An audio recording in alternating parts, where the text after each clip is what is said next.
being considered a family only when it's convenient, and as strangers when it's not. Being a daughter-in-law really means your role changes constantly. I guess I can understand if my mother-in-law and sister-in-law think that way. But the real issue is that even my husband started treating me, his wife, as a stranger. Well, if that's how it's going to be, I might as well become a complete stranger. My name is Emily, a 35-year-old stay-at-home mom, currently living with my same-aged husband, Brian, and his mother in their family home. We have 2 kids, both in elementary school, and they're close in age, so I'm just starting to get a bit of a break from the constant care. Raising these kids has been a real challenge. Of course, parenting is hard for everyone, but in our case, the biggest problem was my mother-in-law. Our generation can access a variety of information online and find support and advice through social media. Plus, medical science is constantly advancing, bringing new findings to light. However, my 65-year-old mother-in-law's head is filled with outdated parenting information. So, when I use disposable diapers, she makes a fuss saying, "How lazy. A real mother should use cloth diapers." If I breastfeed after a bath, she protests, "Why aren't you giving the baby cooled boiled water?" I've never heard of breastfeeding like that.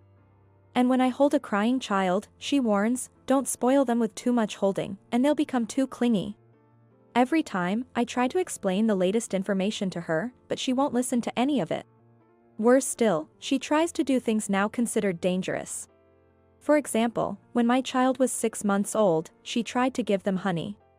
It's well known now that honey can contain Clostridium botulinum and should not be given to infants under 1 year, but she didn't know that. When I saw her taking a spoonful of honey to the baby's mouth, I panicked and snatched it away. Even showing her credible articles from the Ministry of Health, Labor and Welfare didn't work. She just dismissed them saying, "I gave honey to Brian and his sister Sophia, and nothing happened." Such information must be false. Dismissing the ministry as liars, that's something else. The relationship with my mother-in-law was already a headache, but another problem arose after the kids were born. My husband's mama's boy behavior. Brian, being the eldest son, was always pampered by his mother, often prioritizing her over me. Once I had kids, Brian, who knew nothing about parenting, started siding with his mother on everything, insisting she was right. Even when I shared information from the internet, he'd challenge me, "Can you guarantee that information is 100% correct? Mom has raised me and Sophia, so she knows what's right. Shouldn't we listen to someone with experience?" I don't believe everything my mother-in-law says is wrong, but blindly following her, especially when she rejects any new knowledge, just isn't possible for me. As a result, my relationship with my husband became increasingly strained. Furthermore, this issue worsened my already rocky relationship with my mother-in-law. If the kids dirty their clothes and I run the washing machine twice a day, she yells, "You're wasting electricity. Use the washing machine every 2 days at most. Anything else, wash by hand." If I buy store-bought snacks or ready-made meals, she confiscates them saying, "Kids need homemade food. Buying ready-made stuff means you're lacking in love and they'll grow up wrong." When I'm busy with 2 close-in-age kids and buy a robotic vacuum cleaner, she criticizes, "Cleaning means getting into every nook and cranny. A robot cleaner only knows how to clean round spaces in square rooms." And then she takes it to use in her room downstairs. When I tried to take it back, she exclaimed, "You expect an elderly woman with a bad back to use a regular vacuum? How cold-hearted can a daughter-in-law be?" Hearing this, my husband scolded me, "You really are a cold woman. You're part of this family, right? Don't you have any desire to care for my mom as a family member?" I was utterly fed up. Then, the incident that finally made me snap occurred. My sister-in-law, Sophia, suddenly expressed her desire for a homecoming birth. Sophia lives just about a 20-minute drive from us, so it didn't really seem necessary, but she apparently insisted on coming back home. However, the room she used to occupy is now the kids' room, and apart from my mother-in-law's bedroom on the first floor, the rest of the house is filled with clutter. Moreover, I was shocked to hear she planned to stay for about 3 months before and after the birth. When I wanted to go back to my parents' house for childbirth, my mother-in-law scolded me saying, "What are you thinking? Returning to your parents' house so easily after getting married? Yet, for Sophia, a 6-month homecoming is okay? The blatant favoritism between her own daughter and a daughter-in-law is astounding. And what's more surprising, my mother-in-law announced, Sophia is coming the day after tomorrow. She must be anxious about her first childbirth, so I thought it best to have her come as soon as possible. Wait, which room will she use? There's no room ready for immediate use, I asked, to which my mother-in-law casually ordered me. Well, about that. Emily, please take your 2 children and go back to your parents' house. The room you're using for the kids was originally Sophia's. What? So, she's kicking me and the kids out to give the room to her? Wait a minute. That's too sudden. Besides, the kids' room is full of their stuff. Just stuff it all in their bunk beds, she replied. And she expects me to do all this in just 2 days? Moreover, if we're going back to my parents' house for half a year, I'll have to transfer the kids to another school. My parents' house is about a 4-hour drive away, making it impossible to continue sending them to their current elementary school. Just transfer them to another school. It doesn't matter which elementary school they go to at their age, she said. They have a lot of friends at their current school. Well, they can make new friends at another school. And after all, they'll be back in 6 months, so there's no problem, she dismissed. This is hopeless. Besides, I want to welcome my own child's birth at our home and spend time exclusively as a family, she added. Hearing this, I was infuriated. So, my children and I are not being treated as a family. I decided to hold off on responding and discuss this with Brian when he returned from work. I wasn't allowed to have a homecoming birth, yet she's letting her own daughter stay for half a year and kicking me and the kids out? That's just cruel. I vented, and Brian looked surprised. What's so bad about that? It's natural for a mother to want to take care of her own daughter, he said. My own mother suggested I could come back home for my pregnancy, but your mother immediately rejected it. She never considered my or my mother's feelings, yet you're completely siding with her? I don't know about your parents' feelings. You and your parents are outsiders, after all, he replied. Oh, really? Calling the woman you married and had children with an outsider. Fine. I'll make sure to leave before Sophia arrives, I said. Great, thanks. Oh, and clean up my room before you go, he added. As if I would. I glared at the back of my foolish husband as he entered his room. I might be seeing his face for the last time in just 2 days. I immediately called my parents and explained the situation.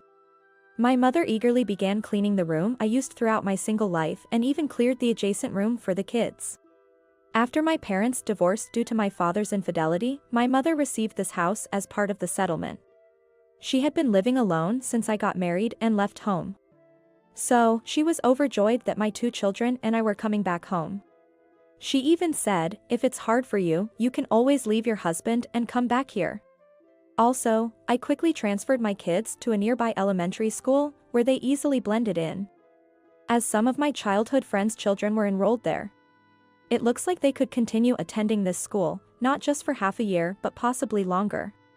Furthermore, I started looking for a job near my parents' home, planning to raise my children alongside my pensioner mother. Luckily, having relatives and childhood friends nearby, they were all willing to take care of my kids. But shockingly, I didn't receive any contact from my husband, Brian. Even though my eldest son resembles Brian and was adored by my mother-in-law, she also didn't reach out. It became clear that not just I, but also my children were considered strangers. Well, that's fine. My mother-in-law and Brian can just take care of their family member, my sister-in-law Sophia. But if they think family only it will be easy, they're mistaken. After all, Sophia is an extremely spoiled and brother-obsessed girl.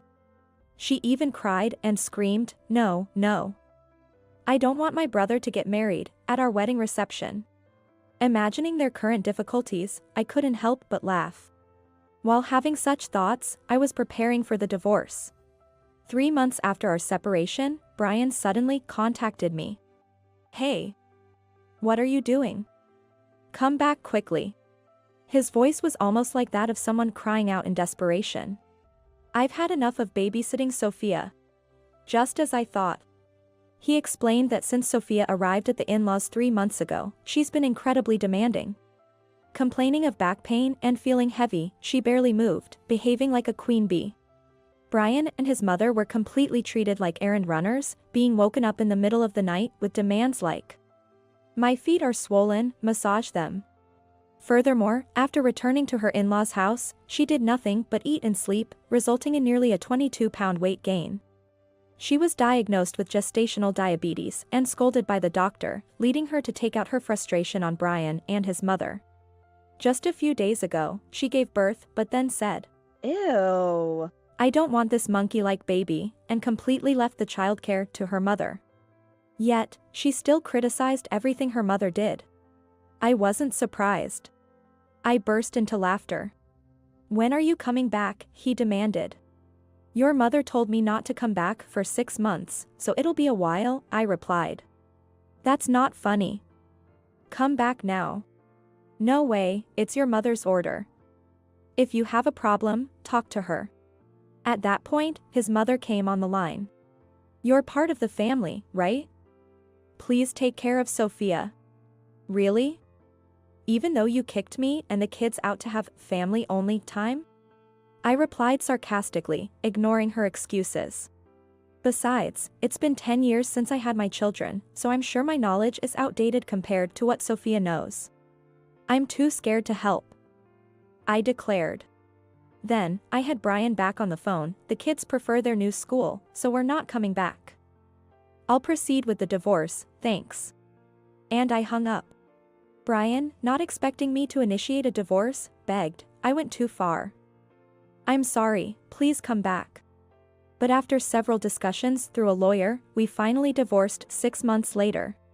I made sure to get alimony, a fair share of our assets, and child support. The unexpected bonus was spousal support. In cases of separation, the higher-earning spouse has to pay living expenses to the other.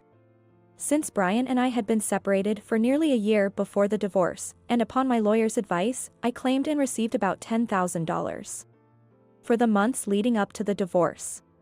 As for the in-laws, Sophia ended up staying at their house, and now there are talks of her getting divorced. Her husband's family wants her to return to the in-laws, and Brian and his mother are having a big battle about it. Moreover, the child doesn't resemble her husband at all, so it's only a matter of time before Sophia is rejected by both families. Such a pity.